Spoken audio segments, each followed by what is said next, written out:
કેમ છો બધા? મજામાં જ હશો? તો આજની રેસીપી છે આપણે કેરીનો છુંદો.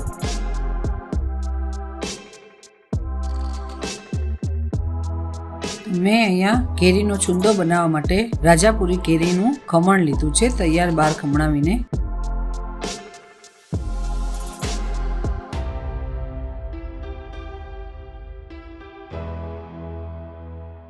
તો જેટલી આપણે કેરી છે તેટલી સામે આપણે સાકર લેવાની છે.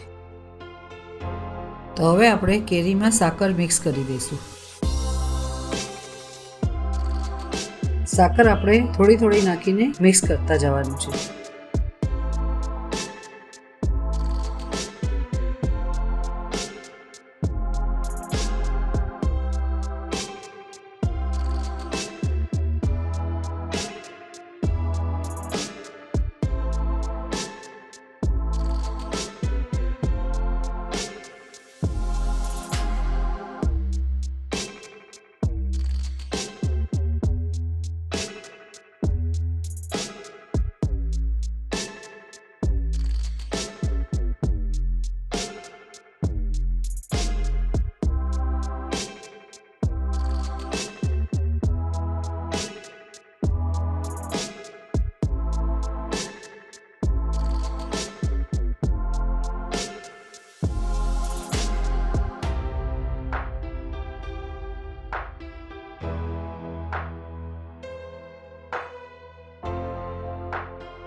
પહેલા આપણે બધી સાકર એક તપેલામાં મિક્સ કરીને હલાવી લેવાનું. પછી આપણે તેને બીજા તપેલામાં અડધો અડધો કરીને તડકે મૂકી દેવાનું.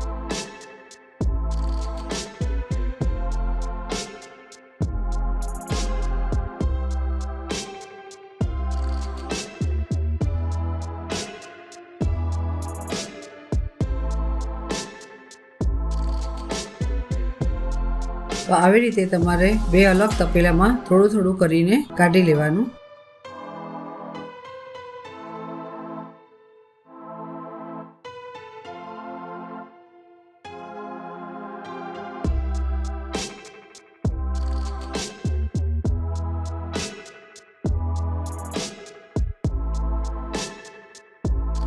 હવે આપણે બે ચુંદામાં મીઠું અને હળદર મિક્સ કરી દઈશું.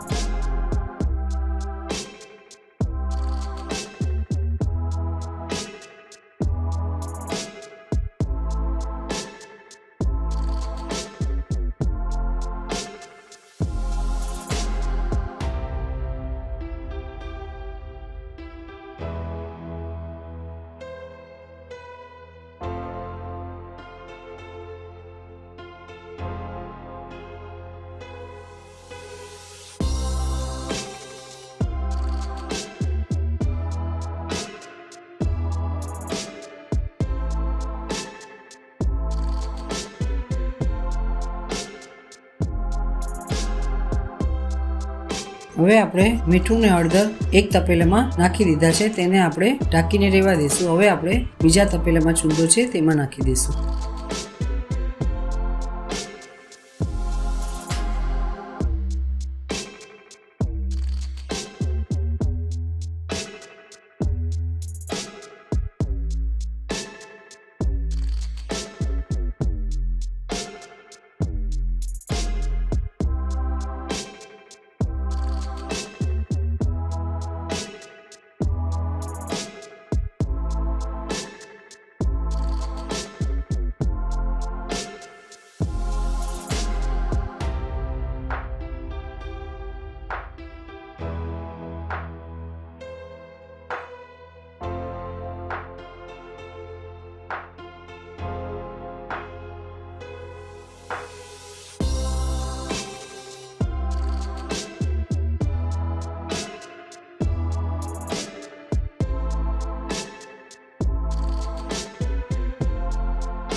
તો હવે આપણે બે કેરીના ચુંદામાં હળદર અને મીઠું લગાવાઈ ગયું છે. હવે આપણે બે તપેલાને ડીશ ઢાંકીને એક દિવસ રહેવા દઈશું.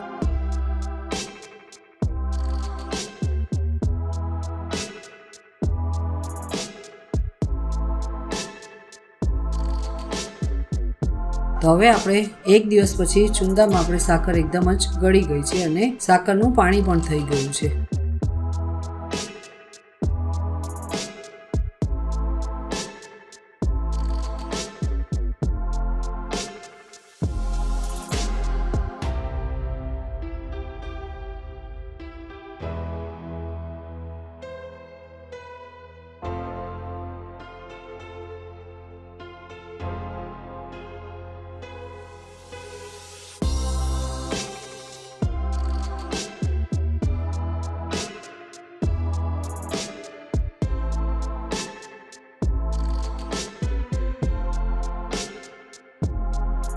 તો પછી આપણે તેને એક કોટનનું આછું કપડું લઈ દોરીથી તેને બાંધીને આ રીતે તડકામાં ઢાંકીને મૂકી દેવાનું.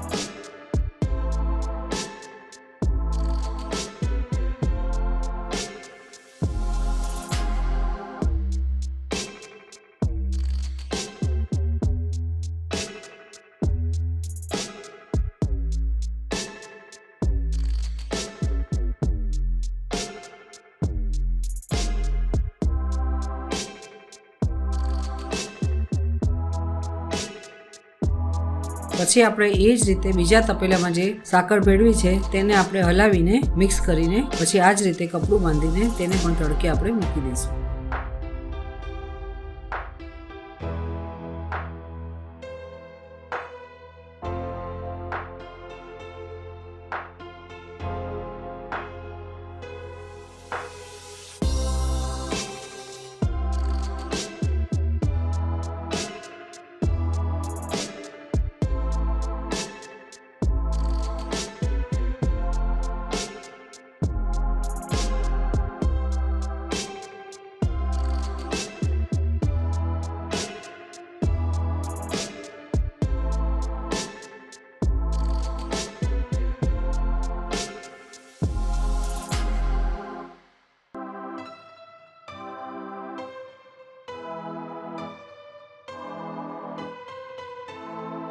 દોરી આપણે આ રીતે બાંધવાની એટલે આપણે બીજી વાર ખોલવાના ટાઈમે વાંધો ન આવે.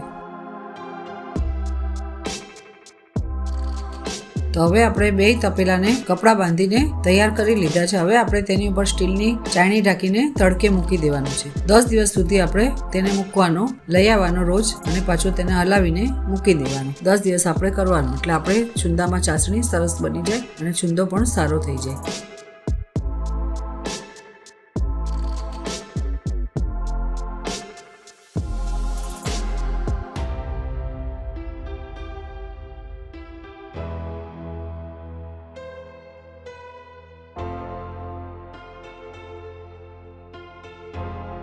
તો હવે આપણે ચુંદાને 10 દિવસ તડકો દીધો છે. હવે આપણા ચુંદામાં ચાસણી બની ગઈ છે. તમે જોઈ શકો છો આ રીતના આપણે ચાસણી થવી જોઈએ એટલે આપણો ચુંદો 12 મહિના સુધી બગડતો નથી ને સારો રહે છે.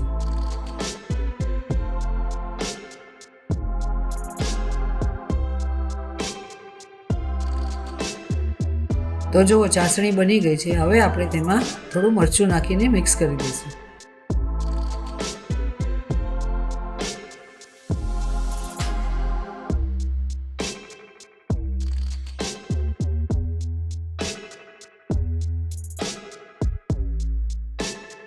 મેં અહીંયા કાશ્મીરી મરચું નાખ્યું છે. તમારે તીખું જોતું હોય તો તીખું પણ નાખી શકો છો.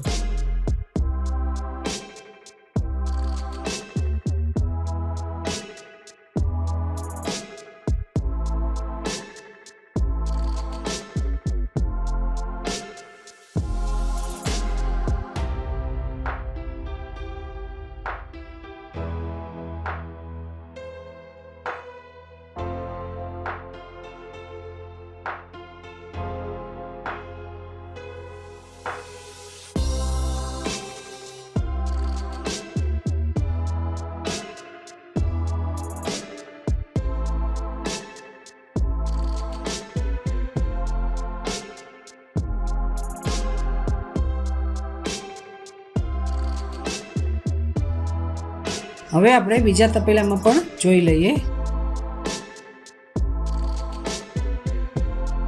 આમાં પણ આપણે ચાસણી થઈ ગઈ છે સરસ. એમાં પણ આપણે મરચું નાખીને હલાવી લઈશું.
તો હવે આપણે બીજા તપેલાનો છુંદો છે તે એકમાં મિક્સ કરીને હલાવીને એક સરખો કરી લઈશું.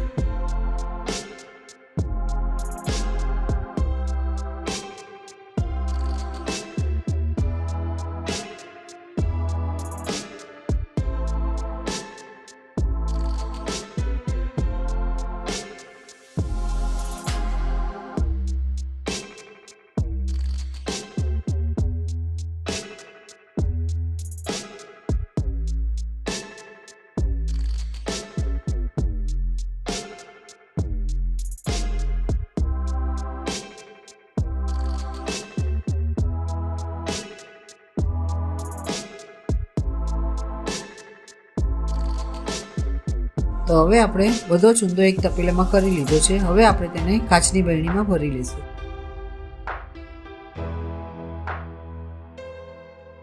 તો થોડો આપણે ચાલુ વાપરવા માટે નાની બરણીમાં કાઢી લેવાનો, બીજો આપણે સ્ટોર કરીને મોટી બરણીમાં ભરી દેવાનો.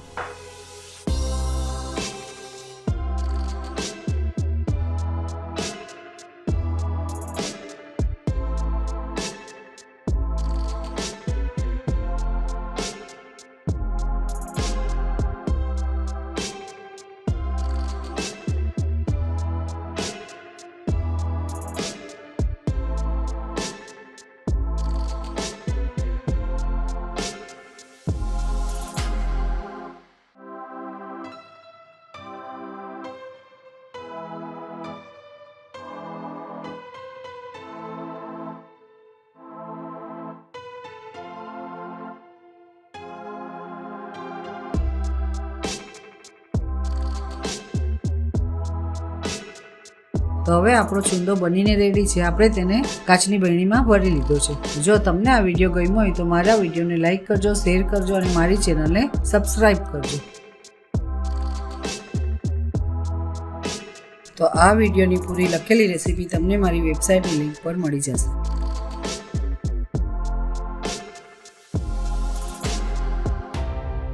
તો આ હતી આપણી આજની રેસીપી. હવે મળીએ નવા વિડીયોમાં નવી રેસીપી સાથે. જય શ્રી કૃષ્ણ.